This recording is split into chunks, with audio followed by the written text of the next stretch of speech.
Hey y'all, it's Raizu here, and today, bro, we finally see for who gets subbed in and who gets subbed out in chapter 339, the France versus Japan, second half now begins. Let's get into the video. We start off in the Bluelock Japan locker room where we see everybody resting up, you know what I'm saying, getting refreshed from that match they just had. And then Aiku says, I can see why France is #1 in the world. That guy Hugo, he's nuts, he's crazy. Batra then says they're only ahead by 1 though, so if we can fix our strategy in the second half, we can still win. And then Rio says, but how do we do that? All our attack patterns that start with Isagi are dead in the water because of Hugo. Then being a W man sees Batra says, but we made this team around Isagi. And Rio says, and that's where we're failing. At this point, we're just gonna lose and get our asses kicked. But then Batra says, nah, we can make something work. And I'm not gonna lie, off this, but Batra Isagi, top 5 duo in the whole entire. Batra is for sure somebody you wanna know. He's always gonna be there for you. Next, while in the background of everybody, Isagi is just standing there menacingly, bro. Just no emotion, no nothing. Doesn't even say a word, bro.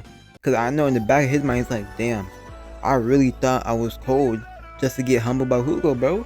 I need to pull off, bro. Isagi has been humbled, bro, and he's now realizing it. Then Karasu manages to come out and say, chill out guys, we can make up new patterns like you always go. I'll be this team's second best instead of Isagi, so let's run with that strategy. Don't know who Karasu's feeling like, bro. Yes, you scored a goal, but you think you can just come up and now become the team leader just because Isagi's having a rough day, bro? Then the man himself, Ego, pulls up to Karasu and says, watch what you say, Karasu. Are you trying to kill Bluelock? Bro, the look that's on Karasu's face once he heard Ego say that, bro, he was actually shocked. Now he realizes, oh shit, bro, I'm talking to the wrong people, bro.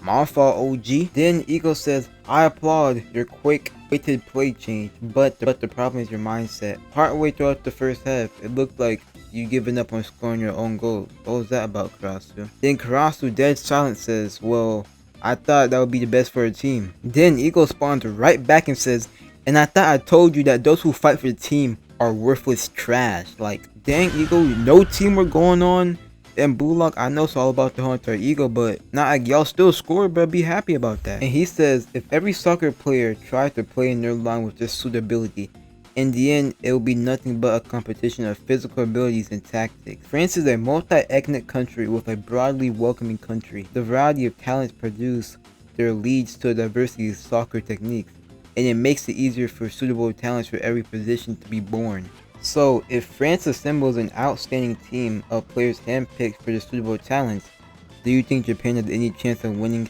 even if they do the same thing? The answer is no. Telling people to live quote-unquote suitable or to be happy with their position in life. If you live according to your suitability, you'll be happy. It's how the strong get the weak to stop thinking so they can control your possibilities. And Ego just outright says, we are weak.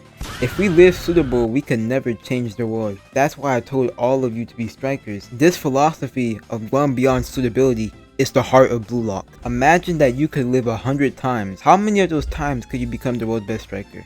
If I were to make an incredible, optimistic, and miracle high evaluation, I say 1 time. Ego just honestly spitting facts, bro. Honestly, most people will probably never go pro, and if you go pro, that's one thing, and then going to the best at that sport is another thing. So 100 times, bro, it's not crazy to say 1 time. Then we get this insane panel of Ego's whole face being black while saying, and Ego's lives for that 1 chance that never would have happened if they quote-unquote know their place. Isagi, just from that, is spooked, bro. He's shivering stuff, bro. He's like, damn, he's low-key spitting again.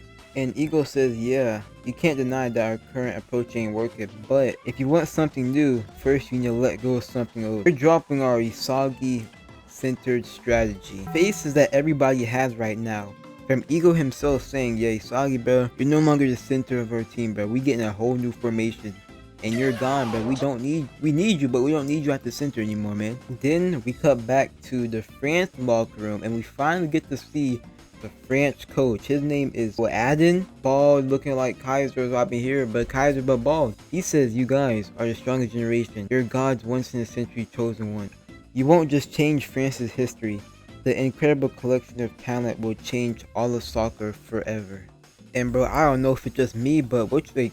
Is this not glazed? I know they're good, but like, yo, Ego, not even Ego does this to his team. When they won the U20, Ego did not do this type of glazing to his team. You are France's new Les Blazes. Let's go make history. And everybody's cheering, so happy that their coach said that. And Loki, while they're walking out of the locker room, Loki says, "Yo, Charles, give me more line-breaking passes this half." And he says, "Well, huh? If this ends without me scoring, the earth will be sad, right?" Charles says, "Oh, feeling frustrated, huh, Loki? Okie dokie. I'll give you some nasty ones." Bro, and Charles is back on his Diddy timing, bro. What you mean you gonna give Loki some nasty ones, bro? You gotta say pause after that. Then Hugo comes from behind him and said, "It's okay, Loki. I doubt this match will end like this. I'll get messy again, bro. I don't know, so if him and Charles, bro, they gotta chill out." And while they're walking out, they say it seems Bluelock has chosen that death. And we see Burū, Kunigami, and the zesty demon himself, Shido Raizu, on the field, ready for the second half. And man, it feels so good to finally see Shido back on the field, bro. I don't know how many chapters it's been, but hopefully he pops on. And while they're on the field, Shido's saying, "My cells are screaming," Burū saying, "It's time to hut," and Kunigami, being a nonchalant person, says, "Quit drilling, you beast." And man, we see who gets subbed out, bro. Shigiri, Nico, and my goat Batra get subbed out, man. Hate to see it, bro. We had to sacrifice Batra to get Shido in, bro. I don't know why Batra is doing fine, bro. I thought Isagi, but I guess because he's the main character, we still need him. We also get a look at the formation having Burū, Shido, and Rin up front while having Ryo, Aru, Aiku, and Hioru in the back. Then Isagi says an all-out offensive formation. "The strategy centered around me was obliterated. There's someone clearly more talented and a bigger dreamer than me standing right here. This is the worst possible situation, so then why do I feel excited to surpass Hugo?" And he says, "That's why my ego is screaming. It's time for the second half kick begin." And we see Isagi and Hugo's eyes are both lighting up, ready for the second half. That's where the chapter ends, bro. I'm not gonna lie. So this chapter was packed. We got to see Ego actually saying, "Yo, Isagi, we're done with you." We got to see France's coach, Isagi and Hugo, still going at it, bro.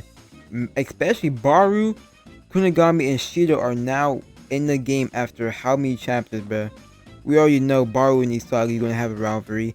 Hopefully get interaction between Shido and Charles because they were once on the team. If you enjoyed the video, don't forget to like and subscribe. I'm gonna see you on the next one. Peace.